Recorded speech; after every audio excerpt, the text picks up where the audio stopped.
right, it's time for the pod. I want to start by thanking all of you loyal Herle Burlyites for coming back here week after week. And also special thanks to those of you who took a few minutes out of your day to navigate the Apple Podcasts industrial complex and left us a rating and a review. It really means a lot to the success of the show when you do that. And personally, it means a lot to me. So let me call out Sammy 22222-666-6666 for this one. The podcast is deep in experience, clear, investigative, and delivered by three characters whose foibles are only outdone by their brilliance. Sometimes the trio goes off the road, and I worry about their emotional safety. But oh, so human. I love this pod.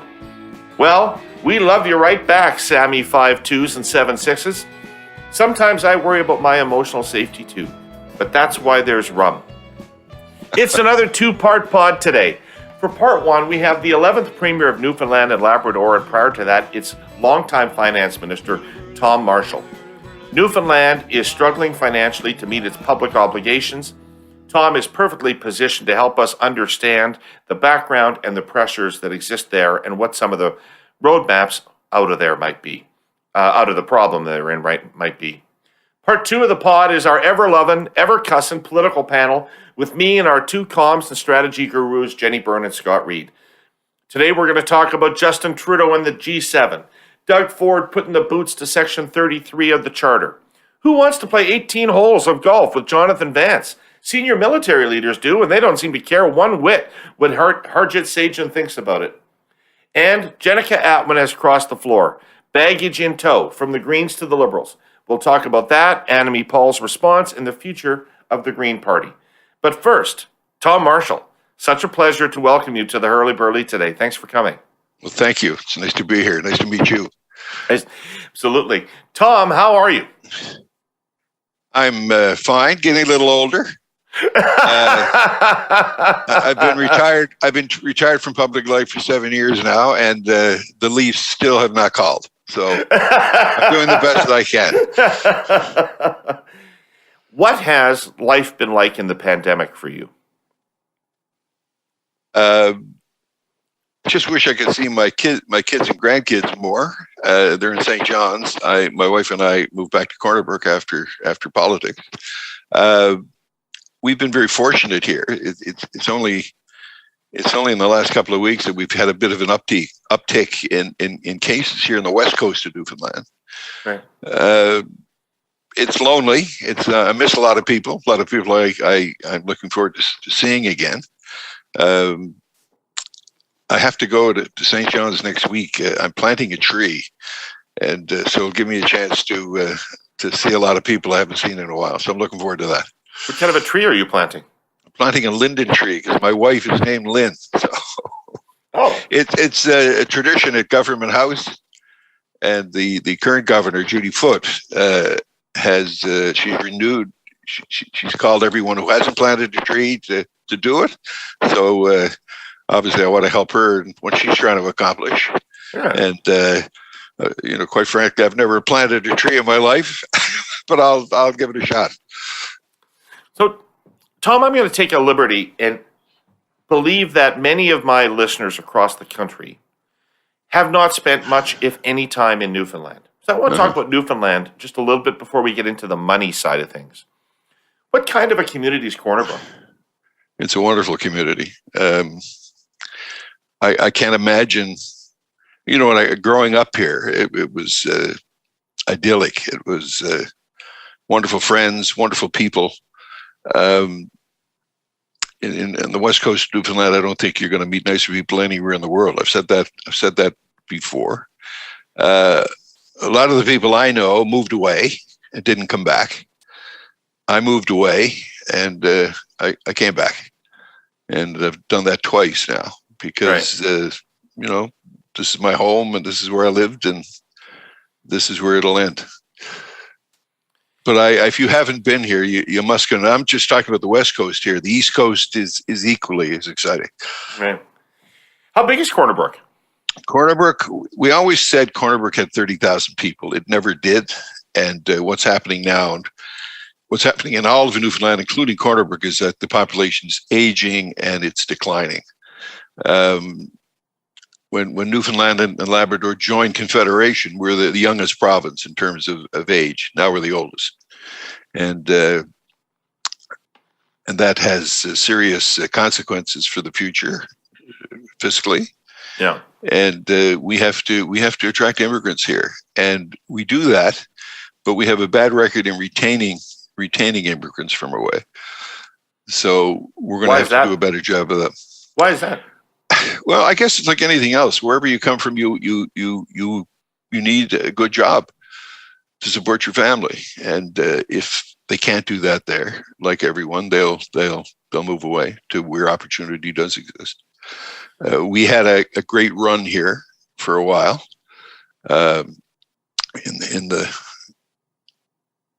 Because of the oil and gas. Yeah. And that seems now, there seems to be a consensus that we're going to transition away from that. So we have to, as the Green Report, which you're familiar with, of course, she points out we have to transition as well to provide those new jobs and for the people that are here and the ones that we want to attract. How deep are your roots in Newfoundland? Not that deep. I came after the end of the Second World War. My father was in the Canadian Army. My father was from Cape Breton, actually. And he was born and raised in Cape Breton. He joined the Canadian Army. He went overseas. He met my mother. My mother was born and raised in London. And they came back after the war ended. Or really after my father spent some time with the occupation army in Germany. He was thinking of making the military a career. Right. And he got talked out of that by his new in-laws, who said, nobody stays in the army in peacetime. And so he came back looking for a job, and he had a new wife. He had a very beautiful, intelligent son born in Cape Breton while he was there. And he got a job in Corner Brook, and we've been here ever since. Then my dad got elected to Parliament in 1968. And he and my mother and my sisters moved to Ottawa. And I was going to university at the time. I was at Memorial, and so I never moved. I never made the move. So, but you're originally 40s. From away. I was born in Cape Breton. Yeah, but I don't remember anything about that. I think it was about 1 when we came here. So I've grown up here. I'm a born in Cape Breton, but I'm a Newfoundlander. I'm a Canadian, and I'm a proud Newfoundlander as well. Newfoundlander and Labradorian, I should say. How'd you get into politics? Snowball fights at the local school. We used to have snowball fights at recess time, and someone would call out Toronto Maple Leafs versus Montreal Canadiens, and you'd divide into groups, and then someone would say New York Yankees versus Brooklyn Dodgers, and the groups would change. And once someone called out Liberals versus PCs, and I didn't know where to go. I didn't know where to go. I said, what am I? And went home, asked my father, and he said, we're nothing. He said, I'm an army man. He said, we serve, we serve whatever party's in power. And later we had a civics course in grade 7, I think. And it defined a conservative and it defined a liberal, and I consider myself a liberal. And very good teacher. That he had an excellent teacher. But it was later that there was a feeling developed in the province that thank you, Joey Smallwood, for what he did for bringing us into Canada. And his attempt, everything he tried to do. But after a while, it was a feeling that someone else should win once in a while. Right. It's too one-sided. So a lot of us kind of, excuse me, drifted at university to the progressive conservatives.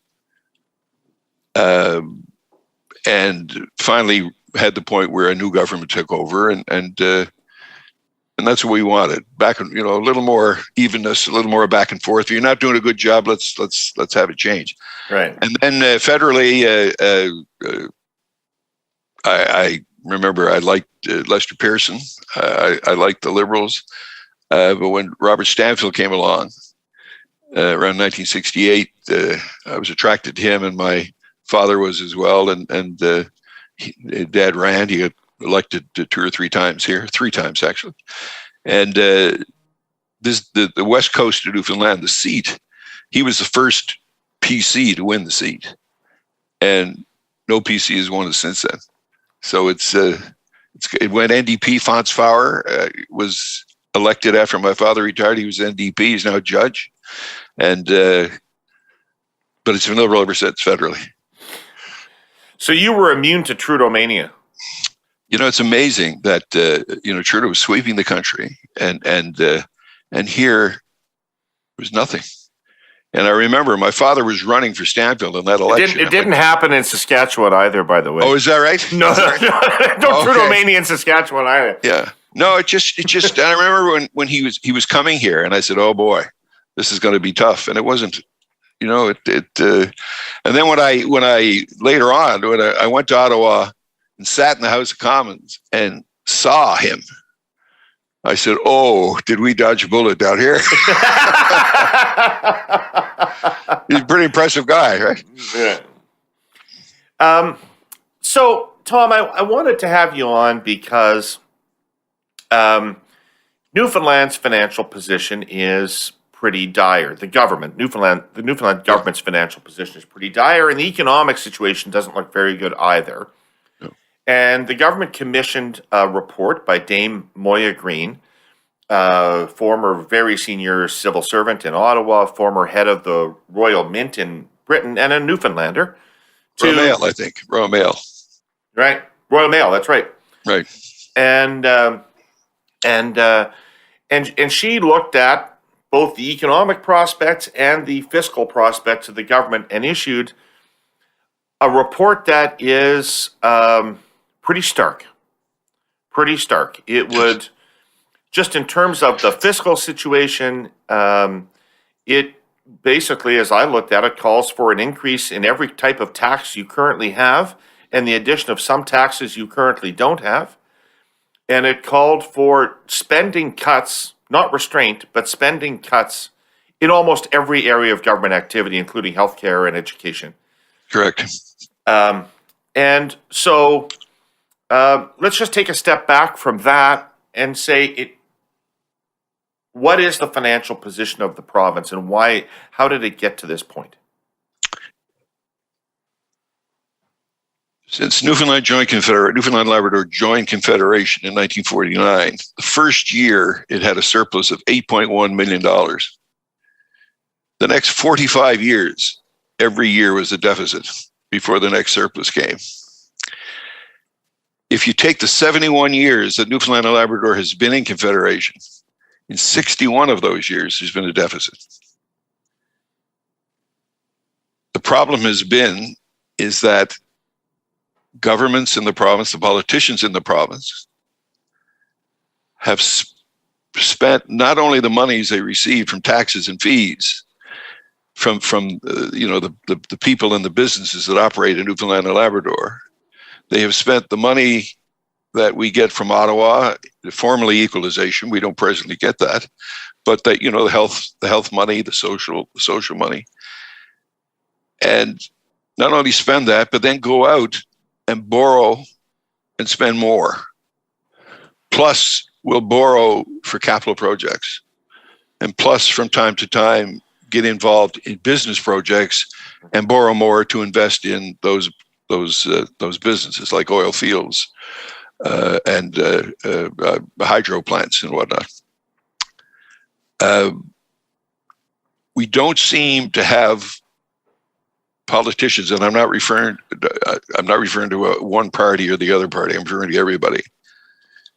We've only had a few that have had the courage to say, no, we have to live within our means. And the Auditor General says every year in his or her report, living within your means running a balanced budget. We just seemed, apart from one period of time when the oil started coming in heavily, oil production prices went up. We had 6 surpluses in a row, you might say. Right. But apart from that, we just spend constantly more than we're taking in, and people here don't like it. They don't want to pay taxes. Yet, when you raise services, if you obviously if you offer additional public services, you have to get the money in taxes. And if you don't do that, you have to cut something else and use that money. And if you don't do that, you borrow. And that's what we've been doing. We've been borrowing. The net debt is now, for a province of 520,000 people, net debt is about 16 billion. And total debt, according to Dame Green, is about, she's saying 38 to 40 billion. So that's a lot for a small population that is aging and declining, when the world wants to now transition. What gave Newfoundland wealth for the first time ever was the oil. Right. And the oil industry hit, and it was coming in, and we knew, and Danny Williams kept emphasizing, it's not going to stay forever. We don't know how long it's going to be here. Will we get 10 years, 20 years? Will we get to 50 or 100? We didn't know. At some point, it was going to be gone. So he said, we have to take that money, or at least a portion of it, and to use it to diversify the economy. And the obvious place to go for him was the Lower Churchill River, which is pretty much what Dame Green is saying today. Right. To invest in energy. Canada needs energy, but it doesn't want carbon. Hydro gives you that. Yeah. And hydropower is it's not intermittent. It's not variable. You can turn it on when you need it. Whereas wind and solar is variable, indeterminate. Somebody switches on their TV, they don't want to be told by the hydro company, we don't have it now, but call us later tonight, the wind might be up. So, but Tom, is this about greedy people and weak politicians, or is this about a province that doesn't have an economic basis to support a reasonable level of services for its citizens? I mean, are people in Newfoundland demanding the best health care in the world, or are they just demanding reasonable health care? Well, in terms of our biggest expenditure is healthcare. I guess that's the same right across the country. Our people, because our history was based on the fishery, and as more people came, they would go they would spread out around the province, going, try to find an area to live where there were no other settlers, so they could get the fish from that area. And so the population is small and spread out. And people naturally want all the services in their area, and hospitals, and you understand that. And there were times, I remember we didn't have an MRI machine here on the West Coast, and my wife and I went out and we marched. We held hands around the hospital and said, we want an MRI machine. Right. And so you get the MRI machine, and then the next thing it's they want a PET scan, and how do you say no when it comes to healthcare? It's extremely, extremely difficult. Right. I know our government, we hired a number of extremely well qualified people from Ontario to come down and look at our healthcare system. And they gave us good advice. And so some of it was leaked or, got out amongst the population. And boy, there was a lot of yelling and screaming. People didn't want it. And they didn't want to see, for example, a combination of, on the west coast of Newfoundland, there were 3 hospitals that were providing obstetrics. Right. For a population that is now about 80,000 people. So the idea was, why don't we close 2 of them and have people come into Cornerburg? And there was tremendous objection to that. And so it's tough. It was very tough on politicians. So that report from those Ontario experts sits on the shelf somewhere. You close a hospital, you'll probably never win that riding again. That's right. That's right. Now, one bit of advice that was given to me by a former premier named Tom Rideout, he said, look, if we do all these cuts that have been recommended, the government's going to die. We're going to die by 1,000 cuts. He said, the answer, God, I shouldn't use his name when I said this, but the answer, he said, there are 2 hospitals in central Newfoundland. There's one in Gander, there's one in Grand Falls.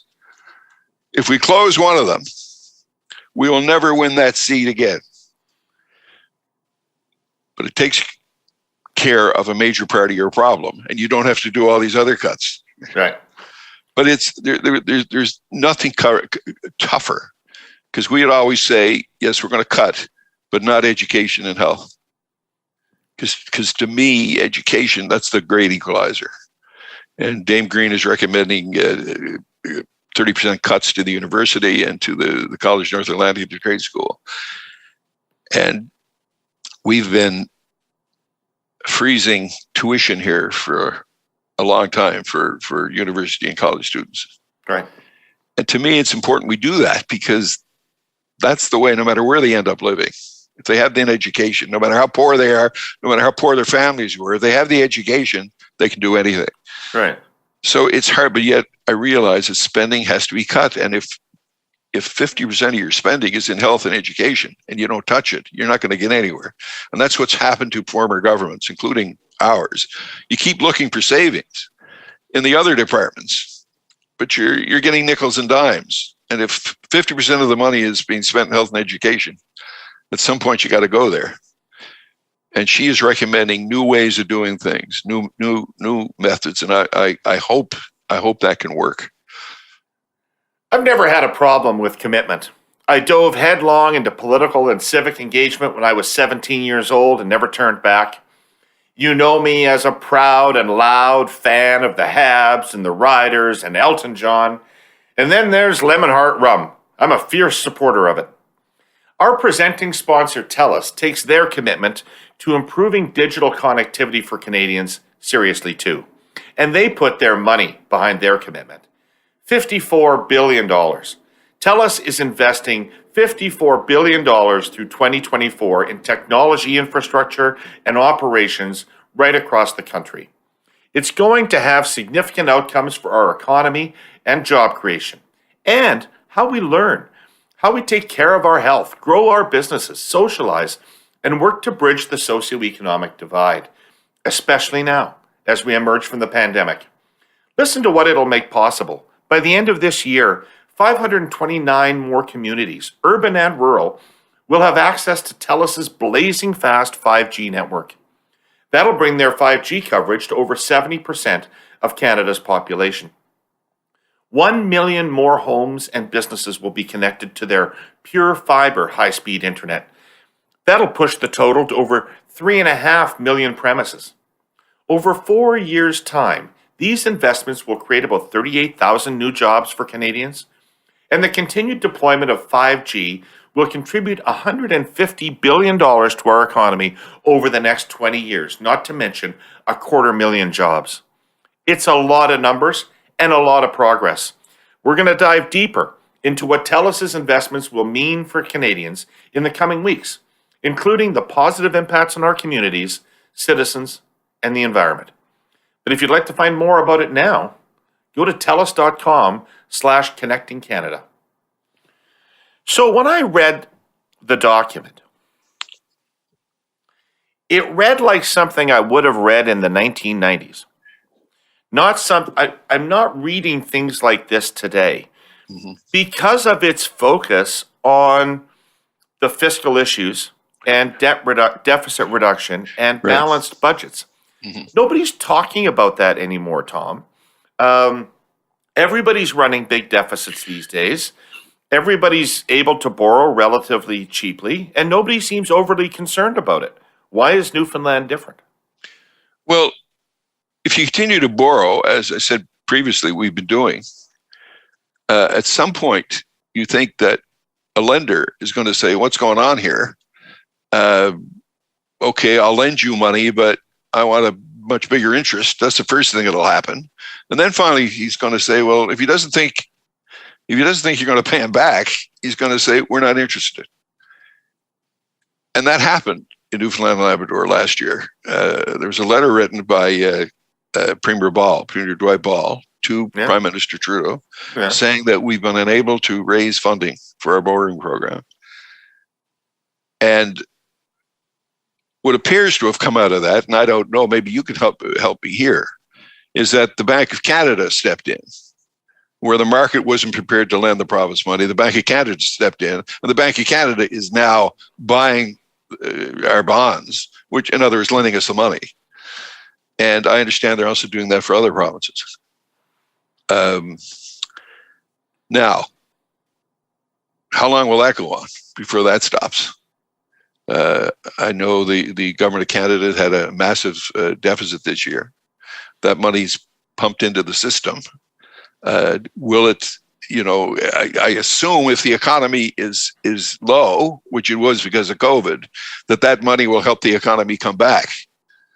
But what happens if it overshoots its mark and we start having inflation again, which means interest rates rise again?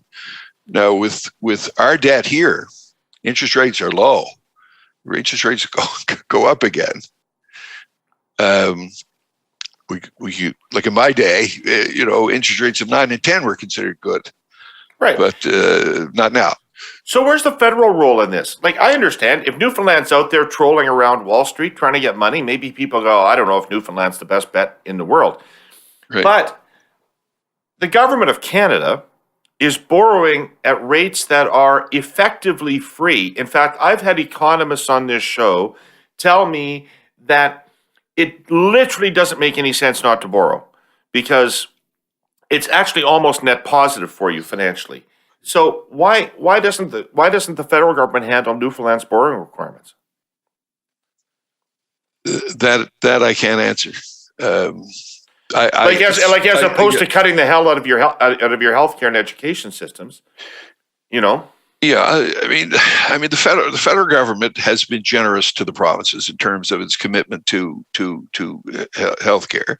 It's just that the spending on healthcare now, I think when it started, the feds were providing 50% when Medicare started, and I understand that's now much lower because there's new things being covered. Yet I've seen. I know the Harper government increased it. I know the Trudeau's government has increased it. So the feds have stepped up, but it's never enough. That's the problem. Right. It's never enough because there's always more and more things. There's more and more things you want. Like when the oil revenue started coming in down here, there were a heck of a lot of programs that we didn't have in Newfoundland and Labrador that the other provinces had. So it was felt that we would bring those in and catch up. Another thing, Newfoundland and Labrador was known as a very high tax jurisdiction. I remember when I practiced law, and I'd go to Toronto to take a couple of courses every now and again, to make sure I was updated. And I used to ask people, about their thoughts of the province, about investing in the province. And the answer was always, oh God, that's, the pay taxes is high down there. So when the money came in with the oil, and it came in very quickly, and it came in amounts much higher than we were anticipating. When I gave my first budget, when at the end of the year, we had a $1.4 billion surplus. And the next year we had a $2 billion surplus. I mean, it was crazy. Right. And that continued. We had six surpluses. So we lower taxes. And we said, it's been so tough on people for so long. Let's give people a break. Let them have some disposable income they can spend themselves. And we did that 3 times. We always did it for everybody. And we didn't, it wasn't business taxes. It was personal income taxes right across the board. And then the other thing, of course, is paying down debt. So our net debt went down by $4 billion. We reduced the net debt from, it was about 12, we got it down to 7.9, 7. So we did those things. And then the oil royalty is very volatile. And since 2014, they've gone the other way. So we had a great run. Right. And now the run is going the other way. Now, I've gotten off the topic here. If I answered your question, you absolutely bring me back. In my polling, Tom, I detect very, very little appetite among the Canadian population anywhere for austerity right now. Right. In fact, if anything, Canadians are looking around and seeing gaps in social programs, gaps in opportunity that they want addressed. If anything, there's a more desire for activist government now than for austerity. How are the citizens of Newfoundland going to respond to policies that reflect the Green Report? A lot of people are going to be unhappy. We went through that when I was a new politician with the Williams government. We went in, the deficit the previous year was about $1 billion, which was extremely high then. And we made Loyola Sullivan was the finance minister, and he made some very tough decisions. We froze wages, and the unions, the public sector unions, all went on strike, and it was that's something everyone should live through. And they're out. They have to protect their members, and there's more of them than there are politicians. So so it was an interesting time. But what was amazing is that Loyola gave his first budget that had a deficit. The next budget he made, he was forecasting a deficit, and we ended up with a $75 million surplus, which was a shock. Right. And then the next year, so 2 years in, we had a surplus, not the 5 or 6 years we thought it was going to take. Right. And then the next year, another surplus. Then I came in, and the surplus is over $1 billion for 2 years in a row. Then the Great Depression or the Great Recession hits. So then we're told, Jerome Kennedy was the finance minister at that point, and he gets back from a meeting with Jim Flaherty, a financial ministers meeting. There'd be 2 a year with the federal finance minister. And Flaherty had just come back from G20 or G7 meeting and said, look, the world democracies are going to stimulate. Every country should do it. So he wanted the provinces to do it as well. And that's quite something, because Jim Flaherty was not Keynesian, right? Jim Flaherty was a fiscal conservative. So if he is saying we have to do this, we were listening. And of course, you tell politicians, as I said to you when we spoke yesterday, you tell politicians that you have to go out and spend and stimulate the economy because it's in the public interest. Oh, sign me up. Sign me up. Right? But here's the problem. And this is what I was leading up to. That year, Jerome budgeted an extra $850 million in spending. And I supported that fully because it was to stimulate. Yeah. And you have to be careful, because if you're going to spend, a lot of politicians want to put it into programs. If you put the money into programs, it's going to go on forever. So if you try to stop it, there's an uproar. So if you do it in construction projects, you go bang, and they automatically are finished, and the spending stops. And in spite of that increased spending, and he was predicting a deficit of 750 million. He ended up with a deficit of only $33 million, only, essentially a balanced budget, because oil, the prices were going up, the production was going up, and your former boss was a wonderful help to us. Right. He gave us the offset, because if you remember, we were getting equalization. Yeah. Then every time we got $1 of oil, we would lose 75 cents of the dollar of equalization. You're in the welfare trap. Well, yeah, we weren't getting ahead as quickly as we wanted. So Paul Martin said, okay, we'll provide you. We're not going to change the equalization formula. The formula stayed the same, but he said, we're going to give you an offset payment from natural resources to give us back the 75 cents. So it gave us an opportunity, right? It gave us a wonderful opportunity to get ahead. And we praise Danny Williams for negotiating that, but obviously it takes two to make a deal. And Paul Martin deserves credit for that as well, that he took the chance on us. And what we did, what Danny did, and was took that money and we put it right against the debt. The whole, Prime Minister Martin, instead of waiting for us to get the money over time, he gave us an upfront check of about $2 billion. Mm-hmm. And we didn't waste it. We put it right towards the debt. So, well, put a plaque for Mark Watton next to the legislative buildings. Oh, really? Yeah. He's pretty integral to that set of negotiations. I didn't know that. I know his uncles. I know his mother, and I'll next time I see him, I'll say thanks. Give him credit. I didn't know that. He's a good Newfoundland boy. Mm-hmm. So if you read the Green Report, you could come to the conclusion that maybe Newfoundland can't afford to be a province. And if you're not from Atlantic Canada, and you look at it, you go, well, the four of them together are smaller than Alberta. Right. And they have four governments, and the Green Report lays out administrative overlap and the cost of government in great detail. Is anybody interested? I know that there are four different cultures. I know that Saskatchewan's not the same as Alberta or Manitoba. So I know there are four different cultures. But is there any prospect of them having some sort of governmental union to reduce the costs? It would make a lot of sense, but I can't see it happening politically. It is something that I have thought would have made sense when I spent some time in Nova Scotia. I spent 3 years there going to university there. But I don't know. There's just so many different groups. I think it's a great idea. And maybe it's time. I'm not going to get in a lot of trouble for saying that, but maybe it's something we should look at.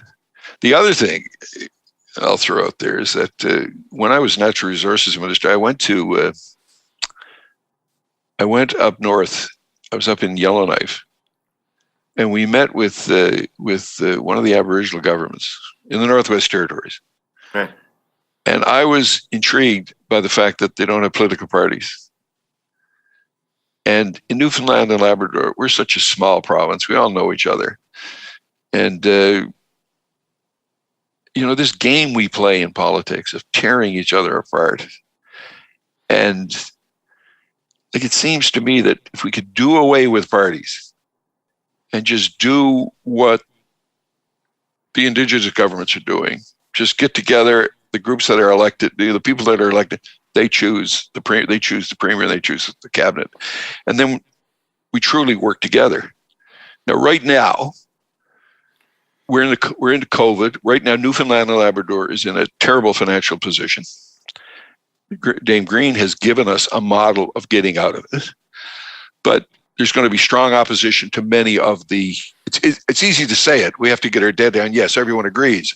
But when you get down into the specifics, it's going to be real disagreement.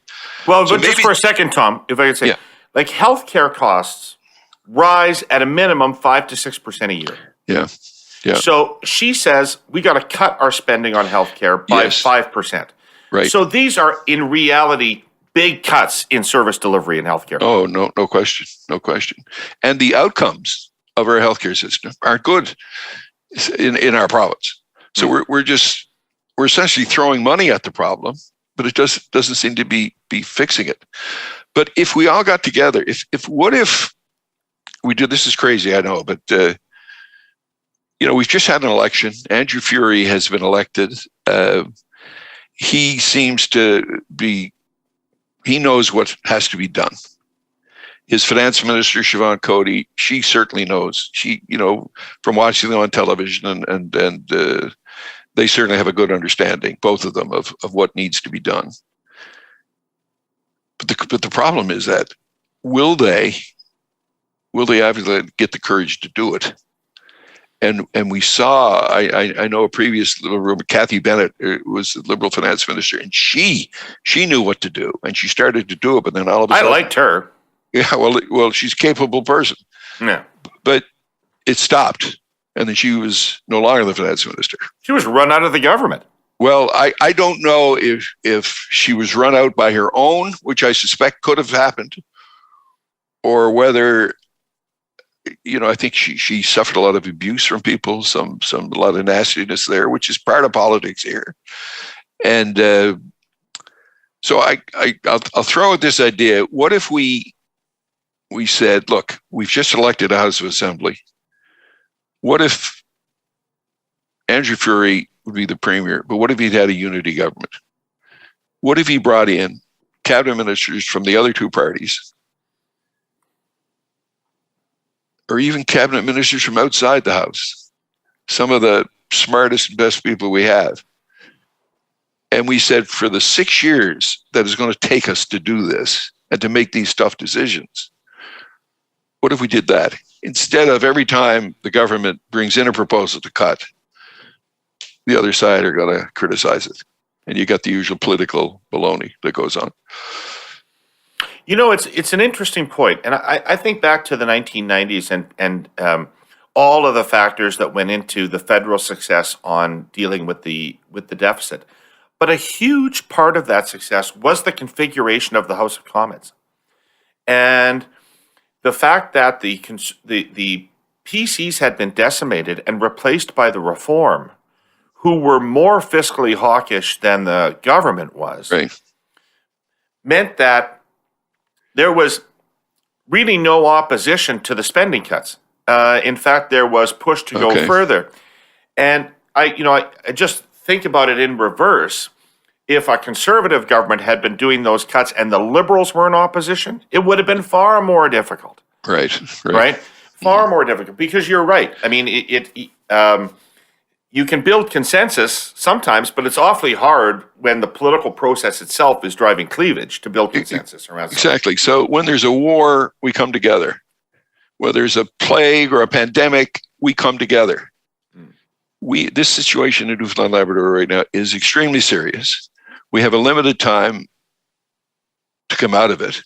We do have the people and resources that can bring us back to success. I'm a firm believer in that, particularly the upper Churchill, or the lower Churchill, I should say. Yeah.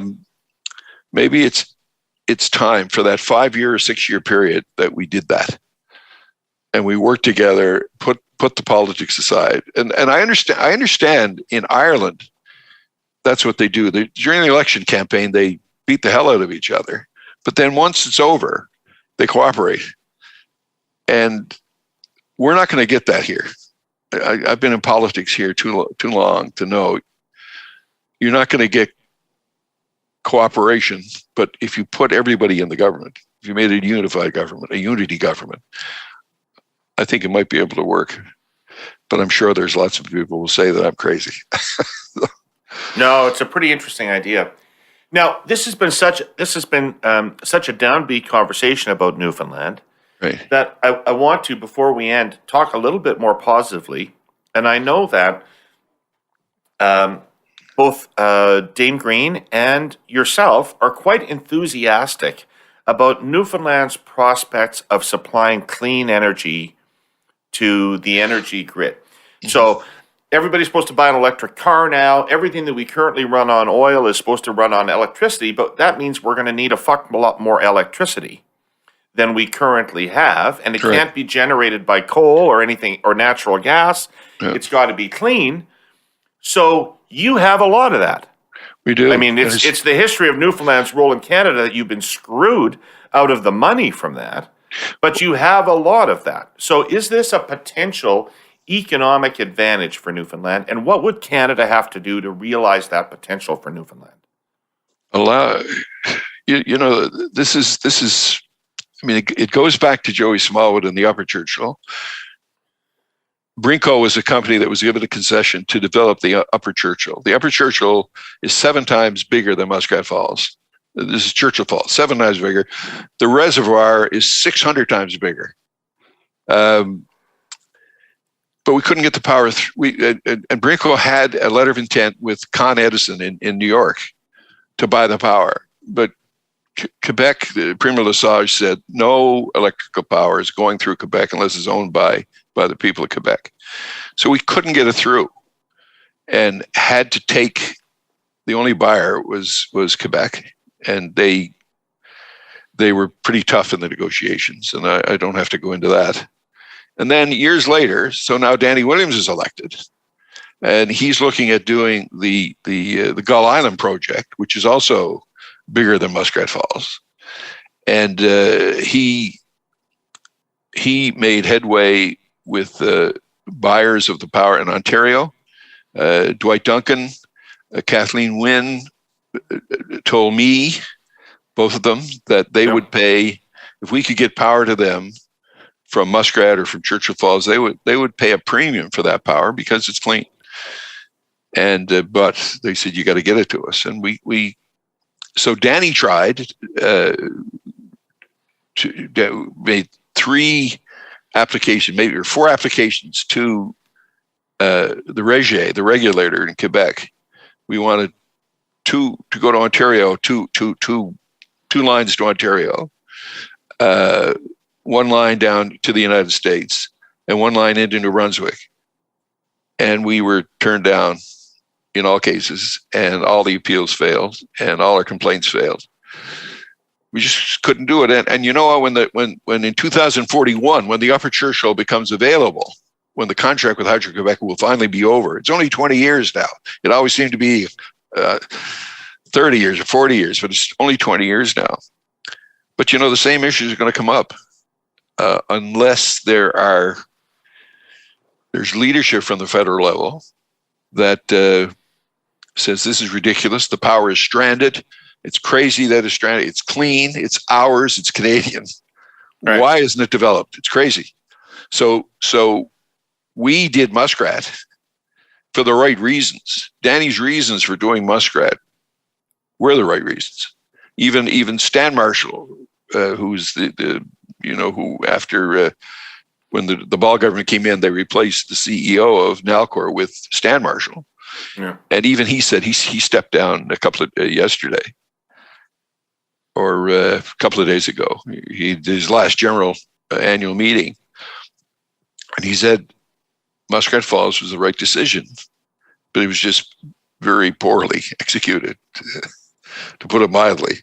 Well, very poorly. Didn't the investigation into Muskrat Falls find that the leading executives basically had defrauded the government, had lied to them blatantly about what the financial prospects were and what the cost structure was? Well, there was that the report did say words to that effect, but there were a lot of other things that went wrong as well,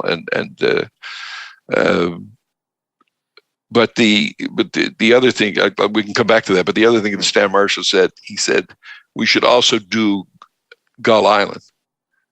Whereas a lot of people are saying, no, can't touch it. Look what happened with Muskrat. We can't touch it. And Stan said, but you can't, because you failed with one. He said, doesn't mean you don't do the next one. And I think with the right expertise, with the right partners, it can be done. In the Muskrat case, the partners were Amera for Nova Scotia and the Innu First Nations in Labrador were our partners in the deal. But maybe we need, not maybe, that if we do Gull Island, we would need more capital, maybe the Canada Pension Fund, someone like that, plus expertise in although, you know, we had SNC Lavalin was our engineers, and they were certainly experts. We had a company from Houston as a risk management people. The proposals that were brought to us there were a lot of independent reports from Navigant, from Manitoba Hydro. There were lots of reports done by experts from other areas who confirmed what Nalcor were doing. But what we learned is that some of those reports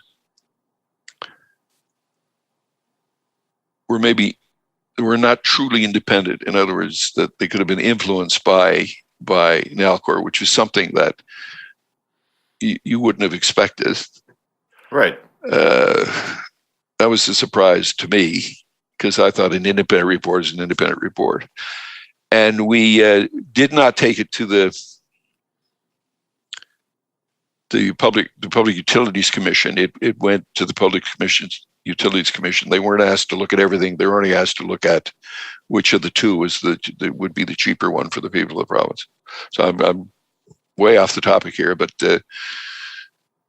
yes, I mean, Frank McKenna, the former Premier of Brunswick, said to me, he said, it's terrible that those Gull Island and Muskrat were sitting there stranded, and no one's talking about it. Joe Biden is talking about it. Justin Trudeau is talking about green projects, and it's a shame that project is there, undeveloped. It's crazy, and it should be developed for Canada. It should be. I go back to the power corridor that was talked about back in the 50s and 60s at Diefenbaker and Pearson. They're going to have a corridor right across near the border of the U.S. And then the BC Power was to come down from the Fraser Valley and come down to the border. Manitoba was going to come down to the border. Hydro-Quebec was going to bring theirs from the north down to the line. Another line was going to go from Gull Island down to the line, but another line to Newfoundland from Gull Island, from Churchill Falls. And Niagara Falls, Power in Ontario, which would go up to it. But it seems that the provinces, they wanted to sell to the Americans. They wanted to go north-south instead of making it like another Trans-Canada Highway or Trans-Canada Railway, make it a great Canadian thing. Right. We went the other way. Yeah, but this is another transformative opportunity for them. Yes, it is. It is. Right? No question. No question. This is a window to revisit that decision. Yeah. Right. So what I'm hearing from you is that what Newfoundland really needs is for the federal government to allow it to sell its product. That's all. Exactly.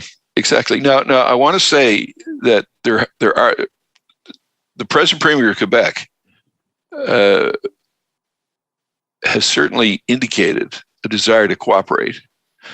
And during the short time I was Premier of Newfoundland, I met with Philippe Gouillard, the Premier of Quebec, and he said that he has no problems fundamentally with Newfoundland Power going through Quebec.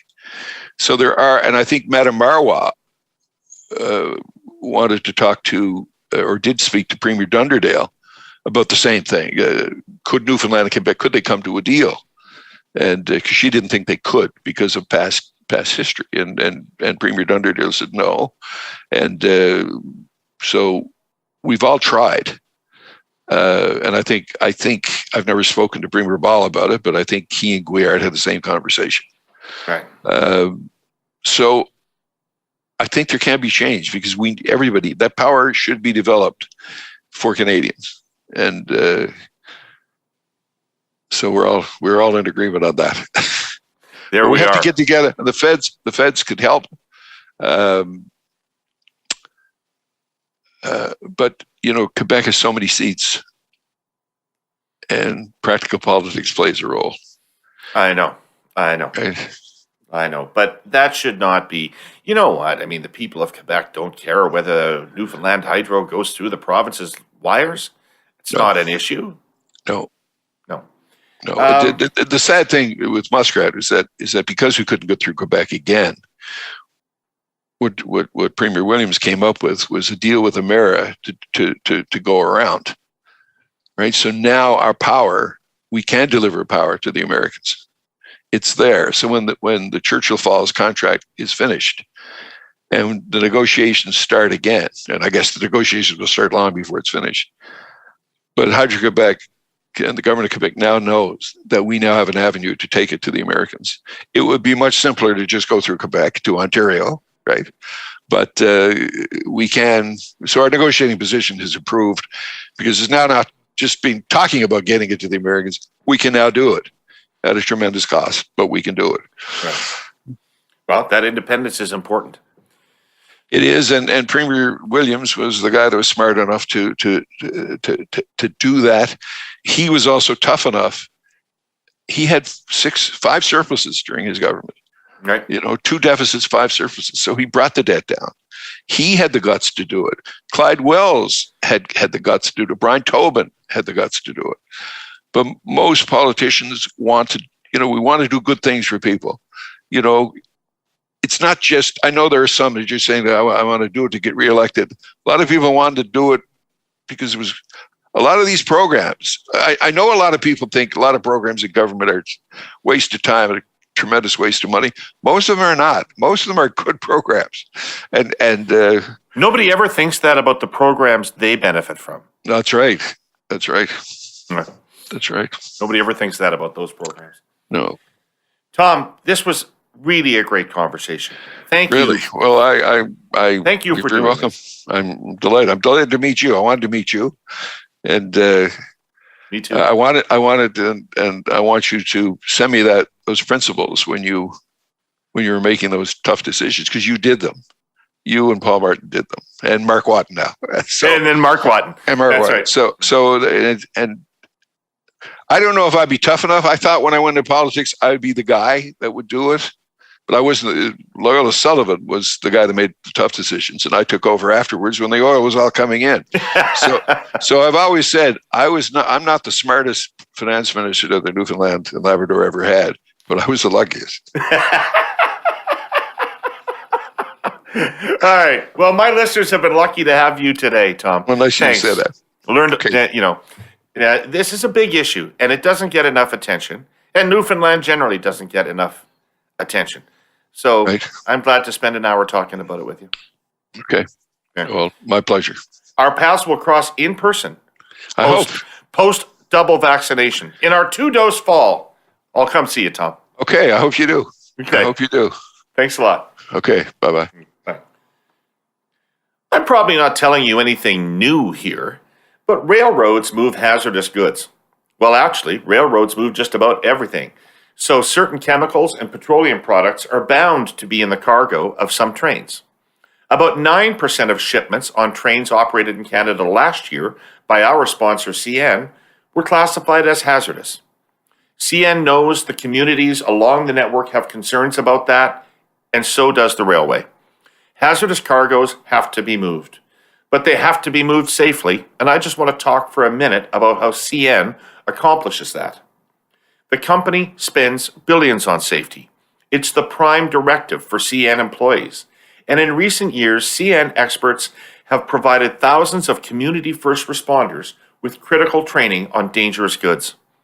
They've even provided a mobile app letting them easily view the contents of CN railcars so they can make informed decisions in an emergency.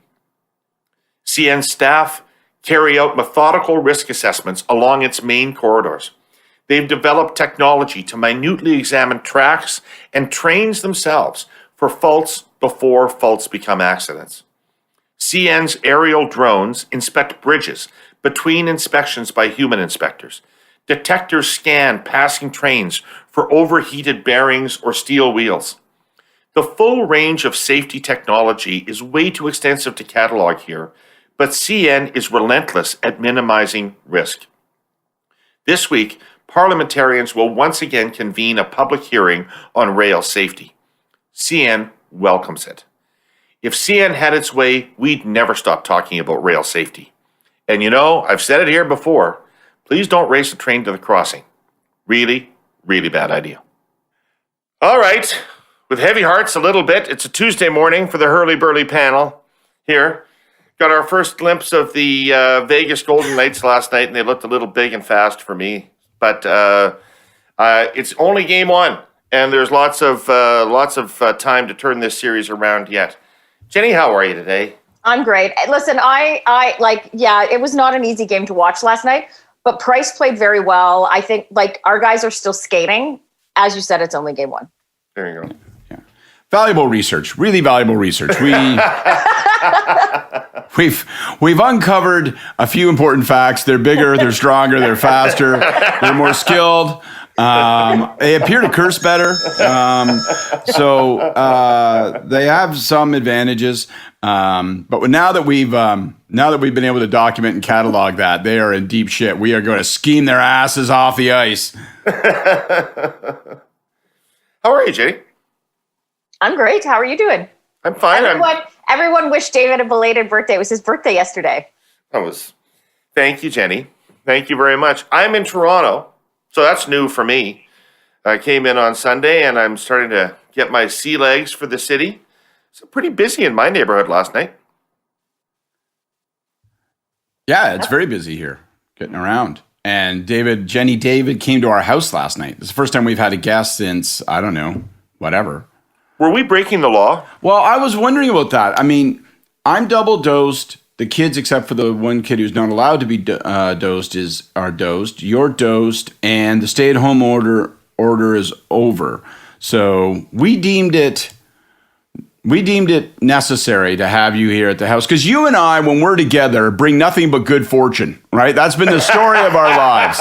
When you and I are in the same room, it all comes together. And so we felt it was important last night to get in there. On behalf of all Habs fans, please don't get together tomorrow night.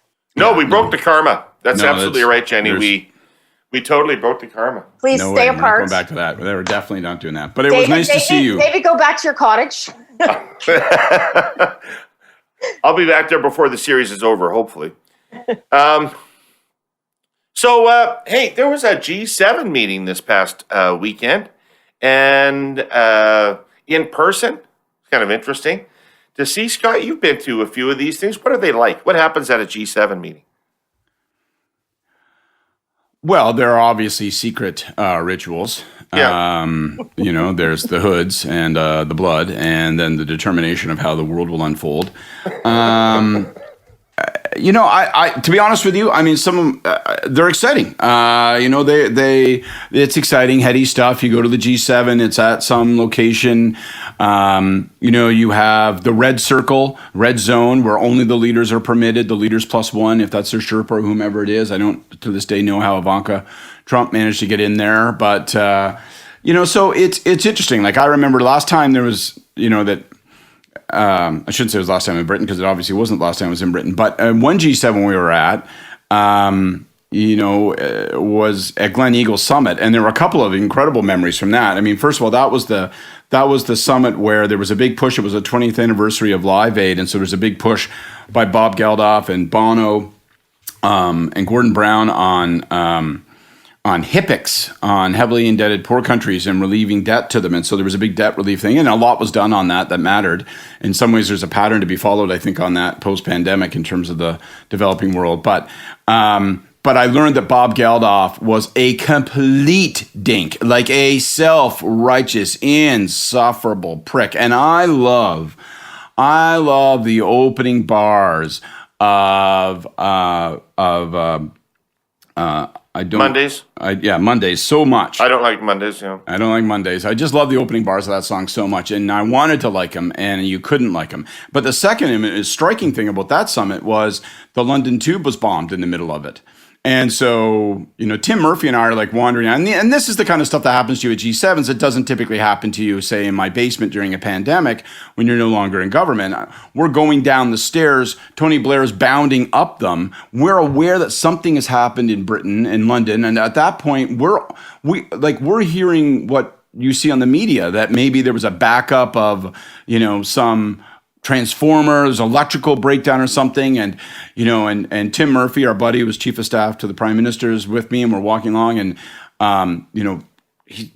Blair's coming up the steps, like booking it and looking very serious, and Tim says something to him, and he turns around and he said, well, I'm really sure to see what happened on the tube or something like that. I mean, the electrical problems in the tube, and he turns around and he says, it was a goddamn bomb, and then we look at each other and we're like, holy shit. So then we rush down to the red zone. We get Paul, the prime minister, pulled out saying so this is what's being said publicly, but Blair just said this. And he said, yeah, we're in here right now. We're having a big argument. We're trying to convince Tony that he's got to go back to London. His impulse is to stay here at Glen Eagles so that he doesn't look as though the leadership of the world is bowing to terrorism. And we're all saying, no, you need to go to London and take over and be on the scene. So he's kind of figuring out which way to respond to this. Like, what do you guys think? He's like, Bush and I think he's got to go back. Don't you think that's right? And we're like, yeah, we think he's got to go back. And then he goes back and he gets accolades for his commanding Churchillian leadership by being on the site and abandoning the summit and all that. So lots of cool shit like that goes down. And then in the evenings you drink. So when you put it all together, it's a heady, exciting experience. So I love G7. You should explain what a Sherpa is. It's not that the leader walks around with a Himalayan guy. Yeah, that's right. Sir Edmund Hillary attends all summits. Physical and leadership. No, a Sherpa is for months and months in advance, and that's why you see all these string of announcements, right? And I think people who would be listening would know this, but every government identifies one person in advance who's going to be the Sherpa, and they're essentially the deputy that's responsible for negotiating in advance what the agenda items are, what the announceables might be, and you work, and that Sherpa does all of the heavy lifting in advance of it, brings stuff back for months and says, this is where we're heading. So when we see the vaccine announcements, for example, the Sherpa would have been working on that for weeks, if not months, in order to permit that announcement to happen. So, so it's like a G7 is what you would expect. It's here, I'll show you. Here's something cool. Just a sec.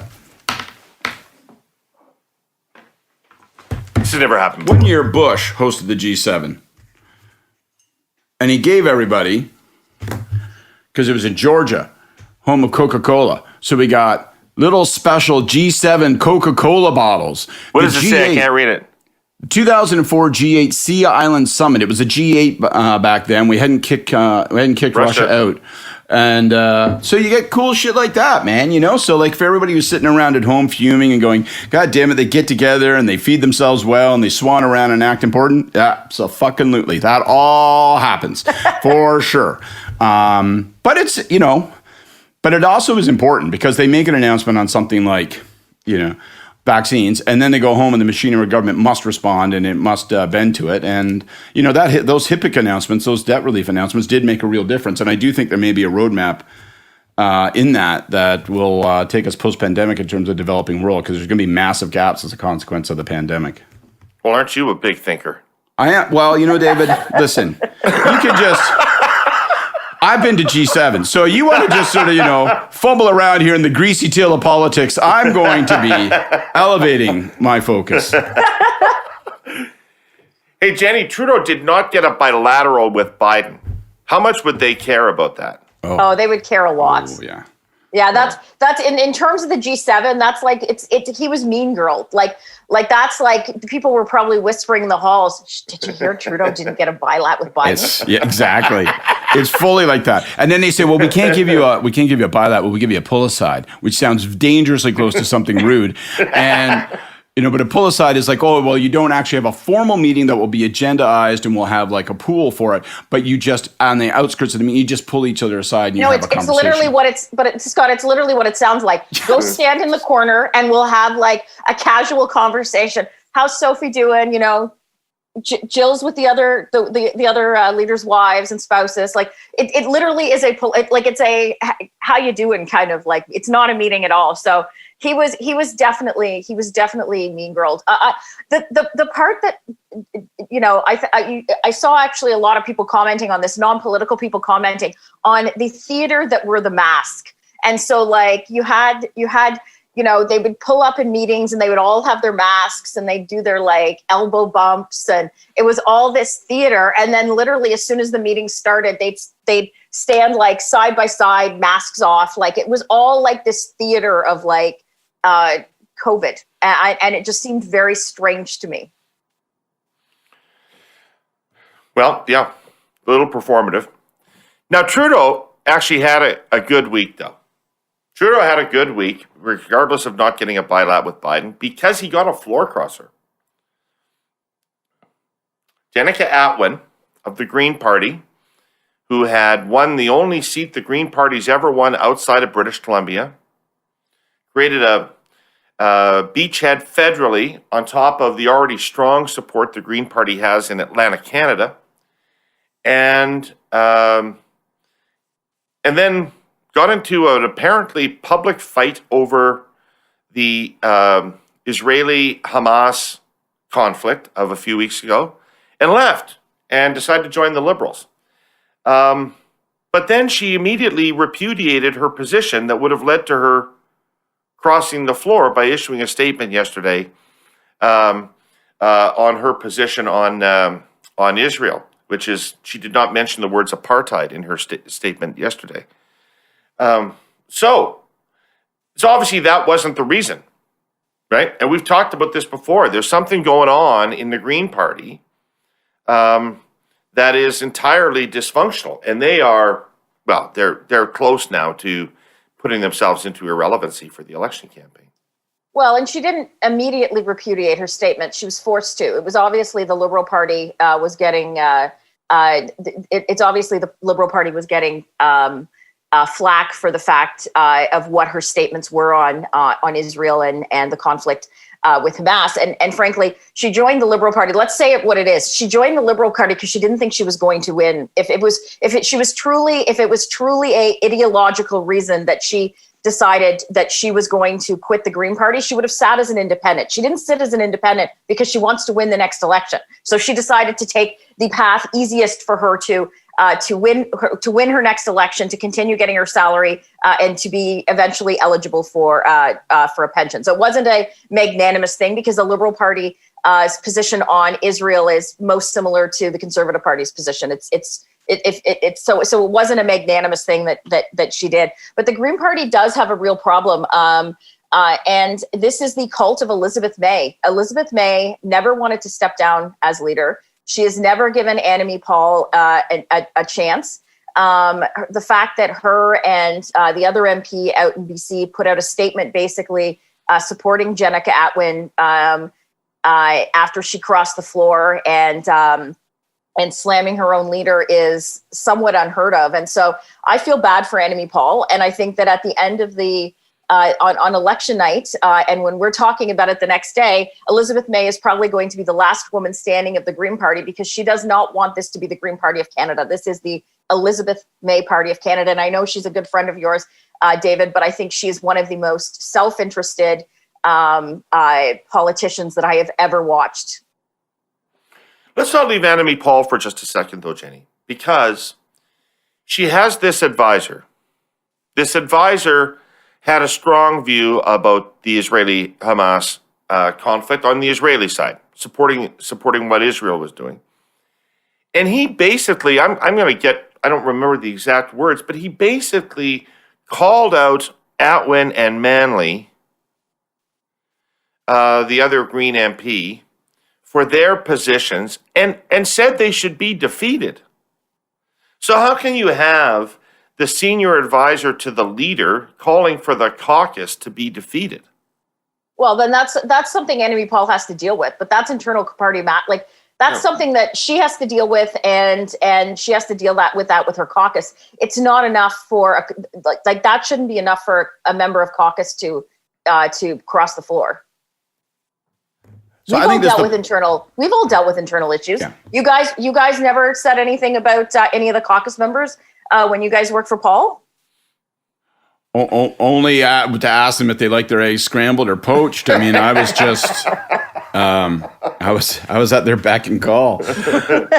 I think this is the perfect story for our podcast. I genuinely, because I think there are about 30 aspects of this story, and they're all sausage making. They're all like deep head under the hood of the car that is the Green Party, and I think it makes it interesting. I'll start with in a slightly different place.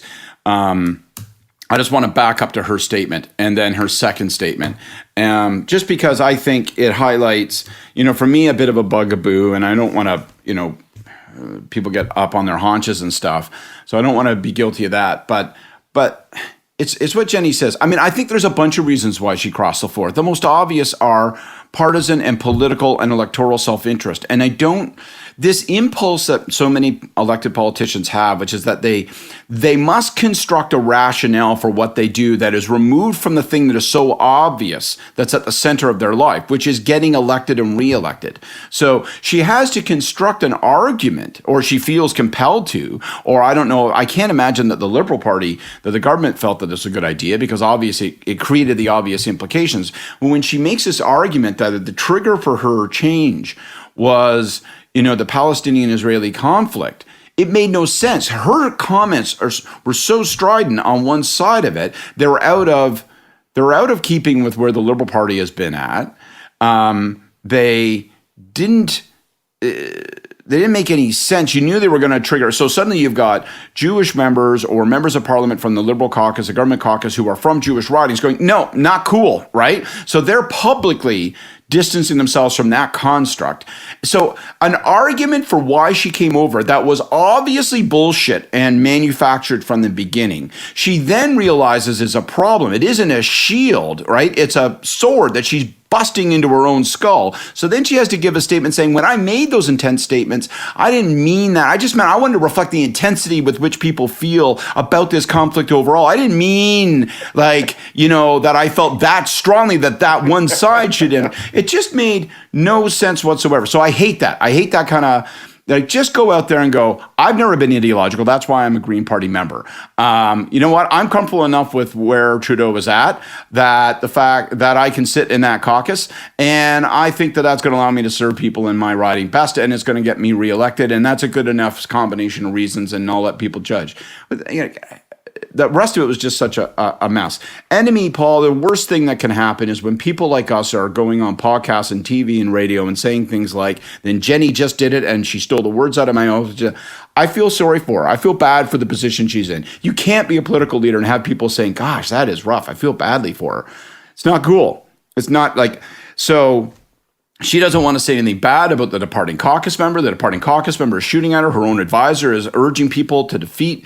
So whatever's going on within the party, whether it's, the hangover of Elizabeth May, whether it's a lack of professionalism and a lack of willingness to move from cause to professional politics within the party's operations. Now, I don't know what it is, but they're dangerously close to having dialed themselves out of the next election. This is a really good week for Trudeau. Not only does he get a new MP, not only does he give himself momentum going into what I think is likely an August election call, but he blunts a potentially attractive alternative opposition member who doesn't get a lot of real estate, but might get more just because of the way that campaigns are reported. Enemy Paul might get more than her fair share of attention and interest in an election campaign. He's just blunted her ability to appear coherent in that. So that it's a small thing that's a big win for Trudeau.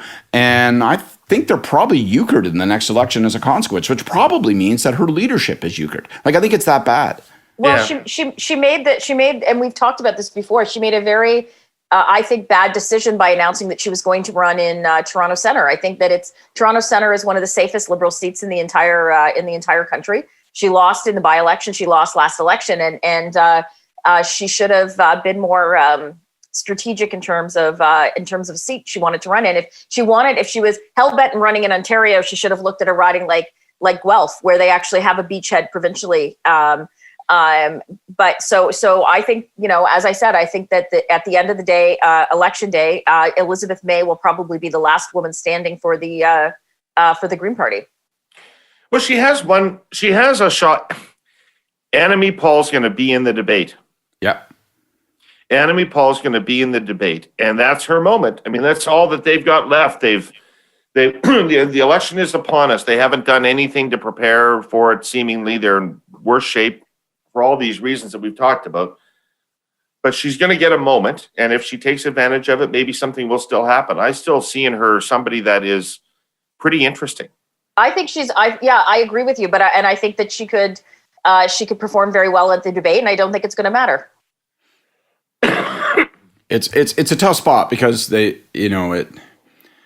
things all kind of link together, I think, in a way that people listening might kind of dismiss us as being like snotty, champions of the status quo in politics. But, there's a link between what Jenni says and her decision to run in Toronto Centre, which made no sense. People sitting around a boardroom saying it'll look like we're bold, it'll demonstrate that we're willing to do it. And I'll joke, right? George Custer was bold. How did that work out for him? So being bold doesn't get you very far if it's stupid. And obviously the inability to bring this thing to heel. And I don't know if she needed to be more ruthless when she first came in. I don't know if she needed to work with those people better to get them over. There's complaints that they're distant from caucus, and the small caucus, you can't permit that to occur. So, I hear what you're saying, David, and I recognize that she's an attractive enough political entity that she could capture people's interest on the debate stage, and we've seen it happen.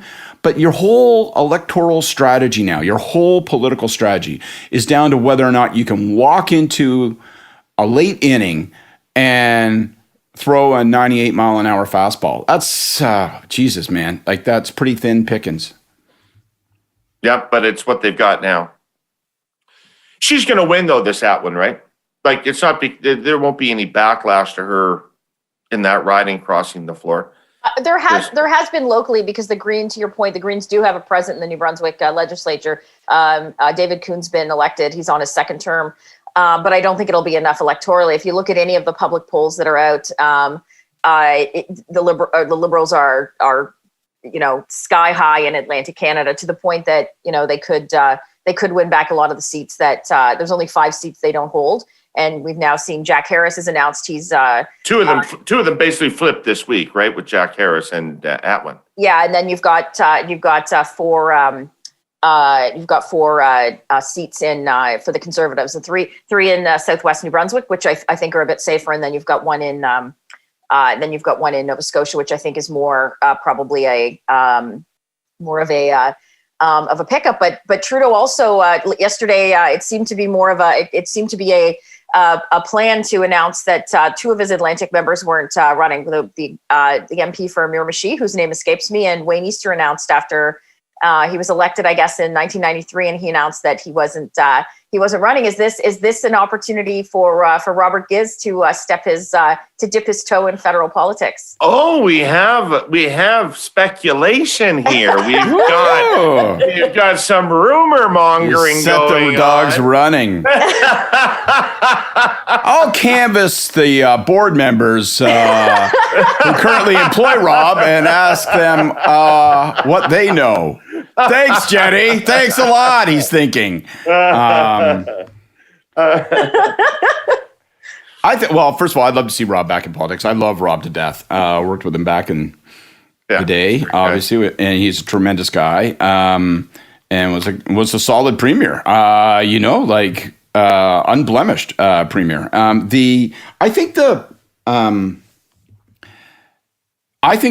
thought it was interesting that Wayne announced that he's going to step down. First of all, we should say, terrific guy, long-serving member, runs that finance committee, I think, pretty effectively, and it's not fun in a minority parliament to run a committee that matters. And was a minister and just a good guy and a good member. But when he's announcing now, and the House hasn't risen, that he's not running again, I don't know, color me stupid, but it might be a hint that maybe we are going to see a summer election call for a fall election. So, everybody, dances around it in government, and, but you had Pablo Rodriguez, arguing the other day publicly, we've got 4 priority bills. We're going to have to do everything we can to get them passed. And we got to get them done. He all but spat out because the parliament's going to evaporate after this. I don't think you have to be a fortune teller to say that there's an increasing number of leaves in the bottom of this teacup that say they're going to pull the plug. And I'll be interested to see how they're going to have to make that pivot, because now when people go, oh, Wayne isn't running, does that mean you guys are quitting? You guys are going to force an election? No. It doesn't mean that. It doesn't mean. At some point, they're going to have to start to say, well, we may be forced to if the following things are, if the opposition continued. They haven't started to lay that track, but they're going to have to do it. Well, they tried pretty hard. Rodriguez did start that. That's right. To be fair, Pablo did a bit. He did. He did the kind of the the pre-positioning is kind of what we did leading into when we called the 2008 election. The kind of parliament is dysfunctional. We've got to get our bills. Like when he was doing his messaging on, like that matters to people, right? Well, like who does? We bullshit ourselves when we tell ourselves that, right? Like, what else are you going to say? So I know, but it's just like, how does that penetrate people? We're so fucking high in the polls, and there's just this chance that the economy is going to go to shit. So we have to go now while you guys are all out on patios and getting vaccinated and happy. It's the necessary but head-shaking process of laying down patio stones that you can then walk across to an election call, right? Because it isn't like, my cousin Rob is sitting there, watching the TV at night going, oh my God, I had no idea that this was happening with it. It's Parliament ground to a halt. Parliament's so dysfunctional, it can't pass anything. Well, you know what? Like if he pops up in August and says he's going to end Parliament and have an election, I guess I'll just think to myself, fuck, I understand and I condone it. But we go through these pantomimes and, it's kind of fun to watch. So the kind of, I think in September, the 2 Mondays that they could have it where there's not some form of, there's holiday or Labor Day, would be September 13th and September 20th.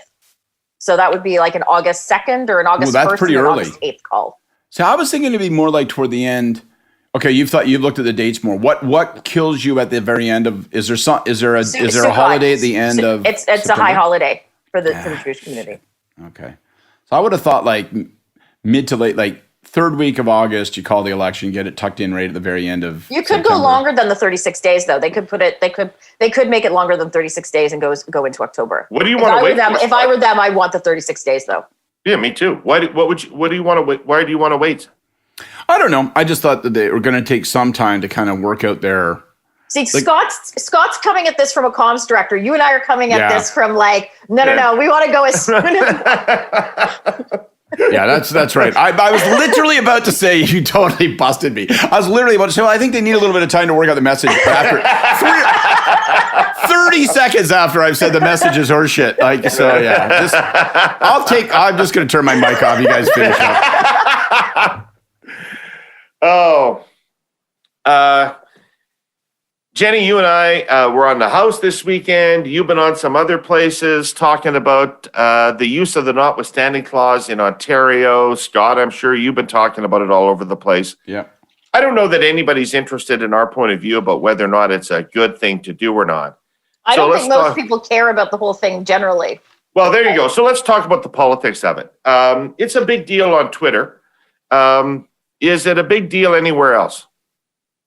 I think it's a big deal on Twitter. I think it's a big deal with the chattering class, the people like us. I think it's a big deal with some academics and politicians. And I think the average person could give two flying fucks about it. Last night, the big thing on Twitter was A, the Habs game, and B, whether or not Batman was going down on Catwoman. And you think I'm making it up, look it up, okay? That's actually not true. That's a fact. So Twitter is the worst weather vane in the world for anything.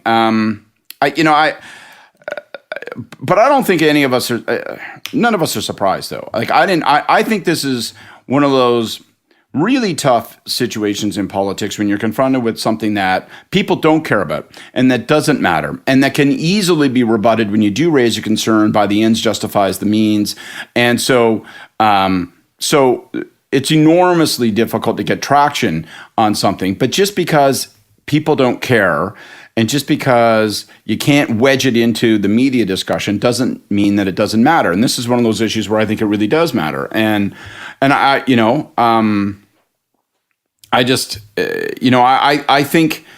think the interesting question is whether we're going to see, at least the opposition parties in Ontario, as an example, come forward and say, we're going to refuse to use this instrument in the future. They're making noise about how they'll alter this bill and they'll abandon this bill, but that's not what I want. I'm not that hung up on the bill one way or the other. I'm hung up on the use of the notwithstanding clause and the precedent that it creates in terms of putting it onto the table of legitimate shit that a political hack can play with. And I want it taken off that table.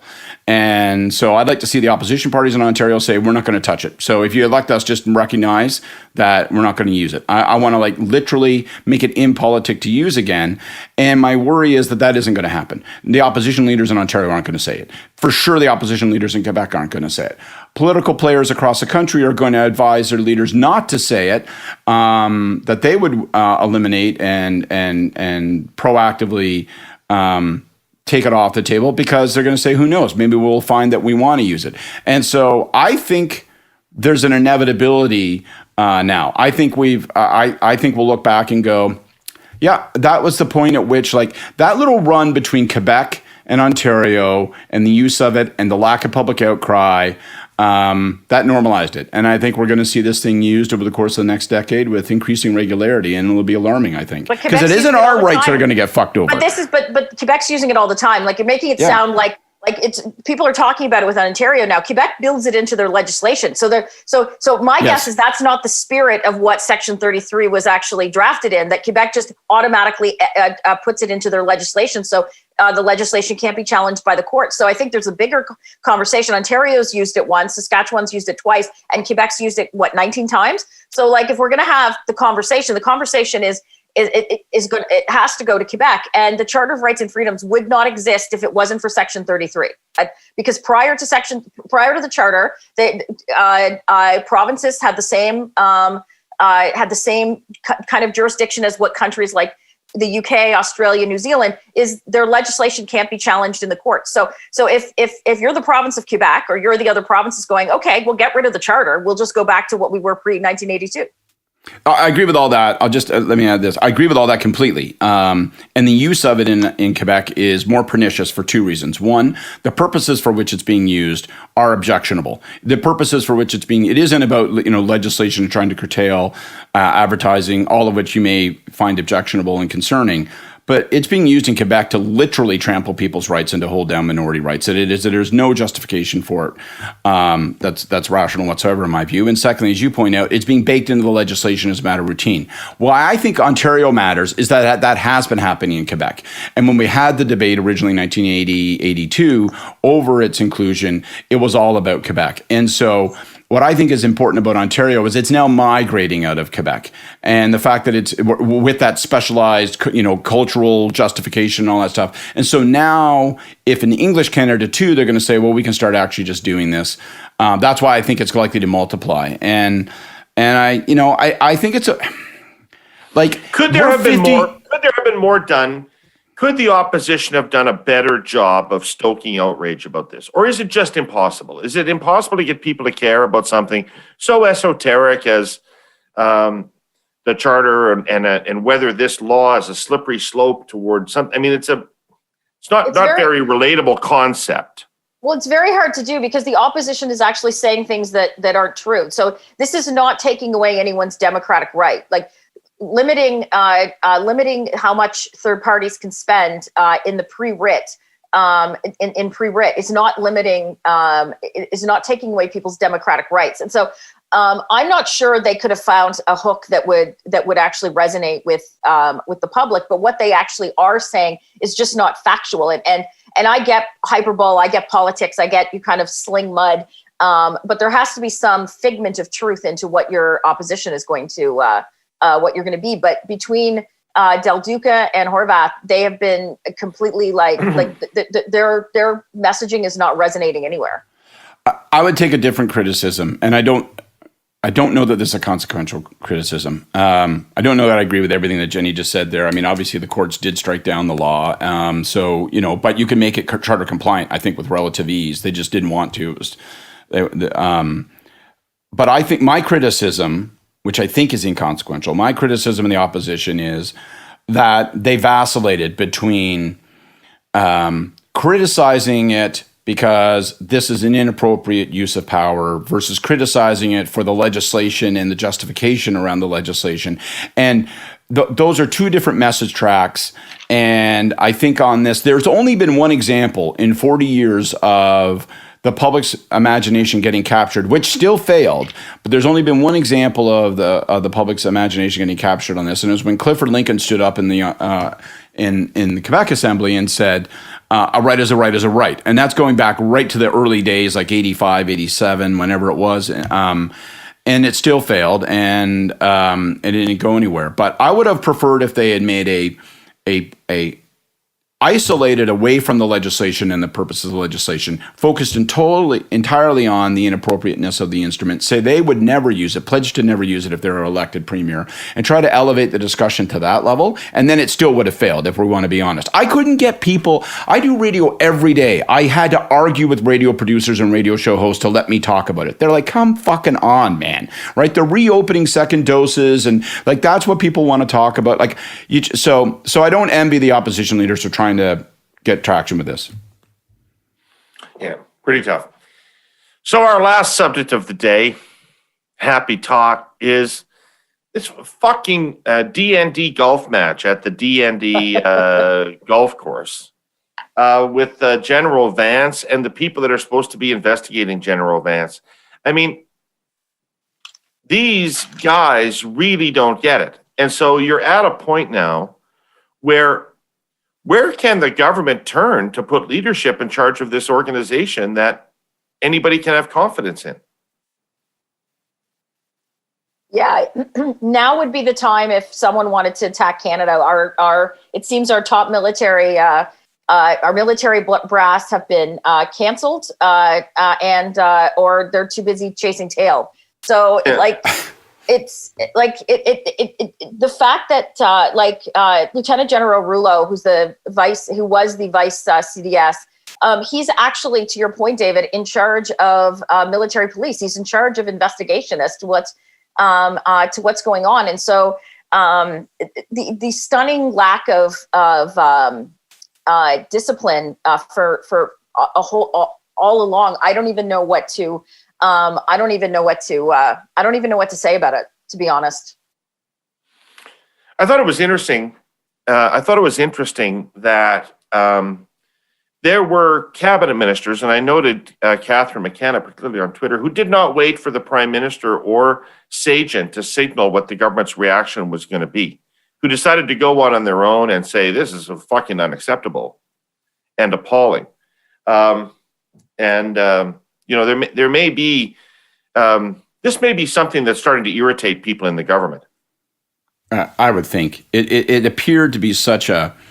There's so many different things about it. Obviously, it signals an incredibly distressing level of indifference toward those that have come, like literally at this point, forget Vance's specific allegations, but the countless string of claims of harassment and misconduct that have gotten us to this point. And so it just it explicitly signals, I don't prioritize those whatsoever, even though I've accepted an ongoing responsibility to lead the institution, knowing that one of the jobs of that, perhaps the most important job at this moment, is to signal that we're going to actually grab our culture by the collar and turn it around. So there's all that. But then there's also at our level, right? Like sort of pure political hackery level, it's an enormous fuck you to the minister and to the Prime Minister's office. Like it's an explicit, I don't mean to be glib. I've never obviously worn a uniform, but you would think that soldiers know the importance of fear, right? You don't run into a gun trap, right? And so they clearly don't fear Sagen. They clearly, and Rollo's lost his job today. He's had to step down. So they're dealing with the consequences of it. But, Sagen was in the armed forces, and supposedly that, one way that you would look at this situation is say, we have somebody who served in the forces. He's an ideal person to therefore reform the forces. He's demonstrated that he doesn't have anything close to the capability of doing that. He's just a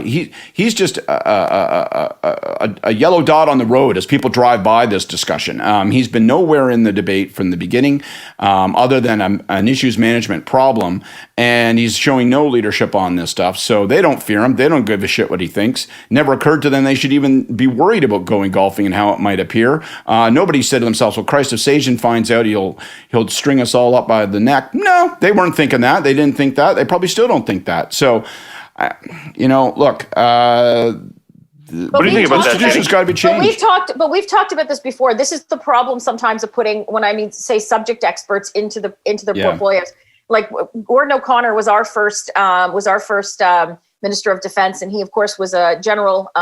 He was had served for a very long time, and we've talked about the military is no different than political parties or the public service. They all have their own cliques and groups and what have you. And I think for someone like Sajjan, there's people that he's directing that he would have served under when he was in Afghanistan. And I think it's very hard in the military culture.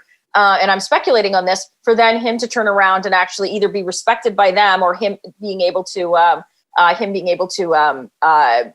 give direction. I think that probably when they did their last shuffle, I think they made a mistake by not putting someone else into D&D and moving Sajjan somewhere else. But I don't think that the military is a priority for this government.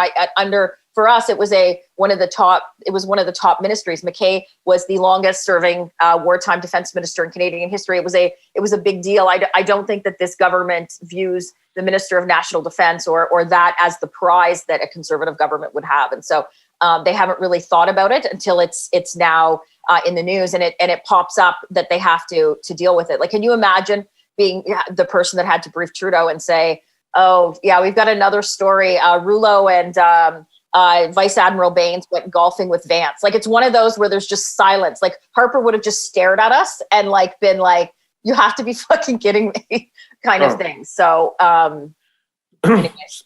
So they keep appointing replacements for Vance, and those people keep having to step down.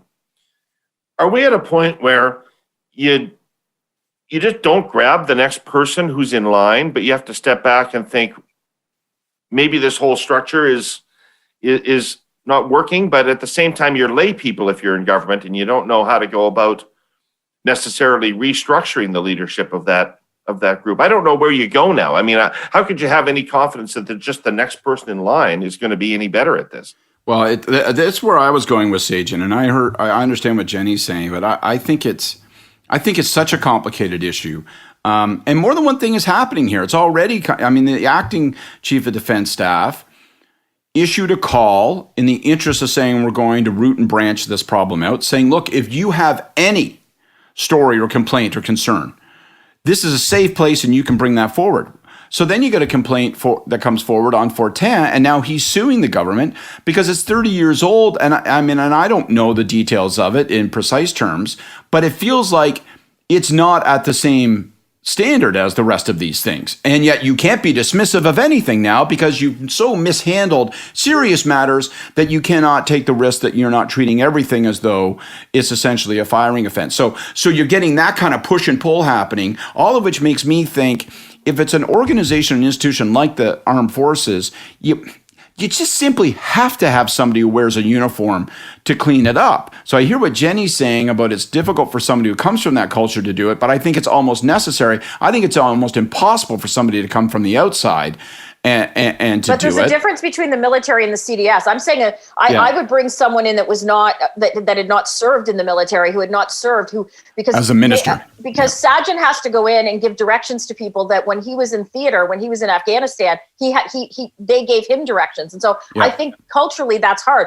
But the CDS, like the military, has to clean itself up. I'm saying from the political leadership, I think that Sajjan, whether it's because he was in the military or not, obviously is not the most equipped political person to do this. So, I think we're not to rehash it. We're going into an election. I think that if the Liberals win again, and it looks like they're going to, there has to be a change. Sajjan has been there the entire time. They have to bring someone else in, and I don't think it necessarily has to be someone with a military background.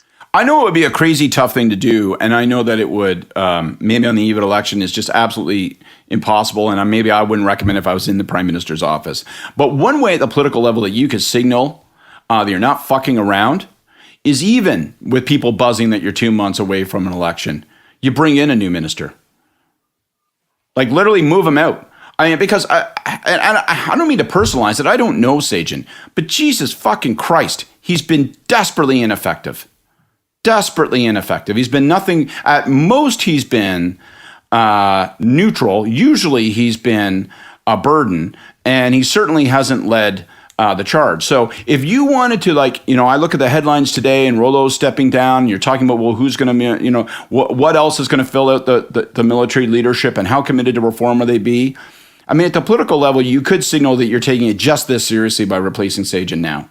But you're like, if we go into the timelines we talked about earlier, it's less than 2 months before the writ's called. And it's not just like, unless you're moving them completely out of cabinet, there's the domino effect of where do you put them? Who do you put in? Like, it's never just going to be one, like unless someone is stepping down or you're moving them out completely, it's never just a one. I know it's probably an impractical suggestion. It seems to me it'd be a way to signal we're not taking this lightly.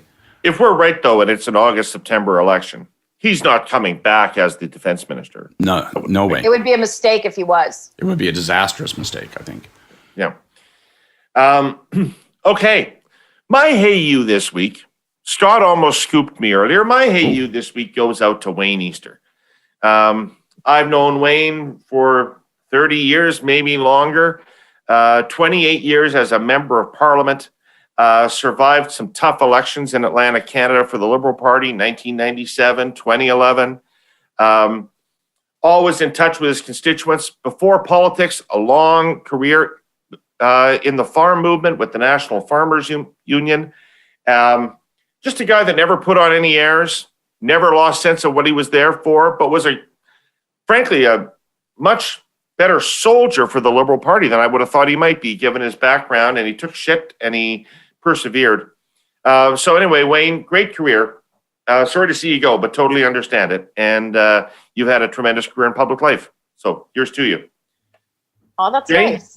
Yeah, my Hey You is actually to all of the political leaders regarding Quebec's Bill 21. And this week, we've been talking about it more in the last couple of weeks, partly because of the Ford government's use of the notwithstanding clause, but also it has come up in terms of all the party leaders, federal leaders being asked about it, and all of them have been very tepid in terms of their response in the criticism of this bill.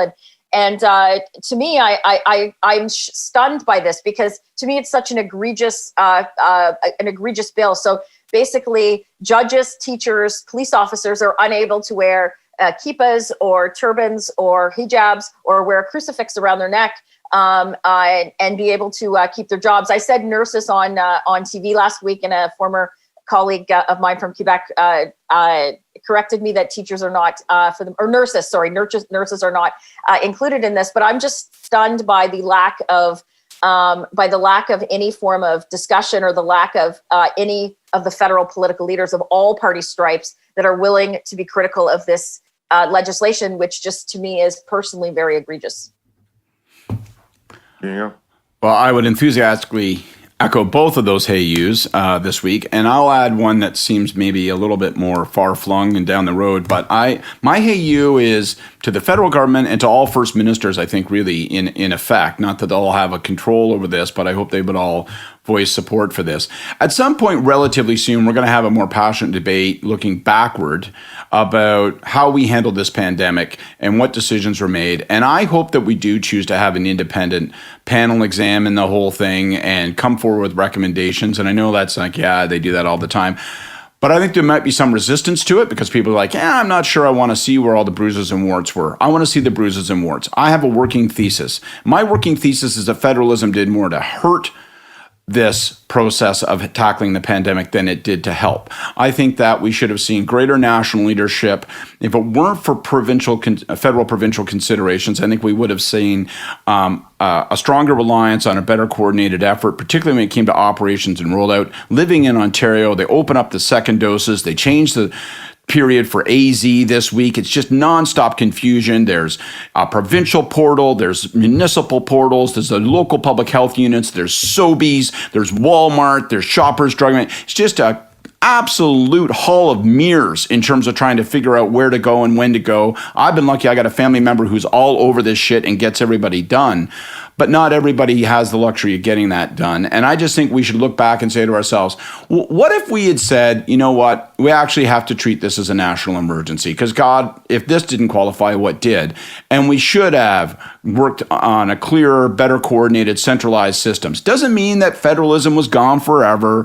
Doesn't mean that we're trampling on jurisdiction ad infinitum. But just saying, in the face of this specific problem, we should have taken a more collective, centralized effort.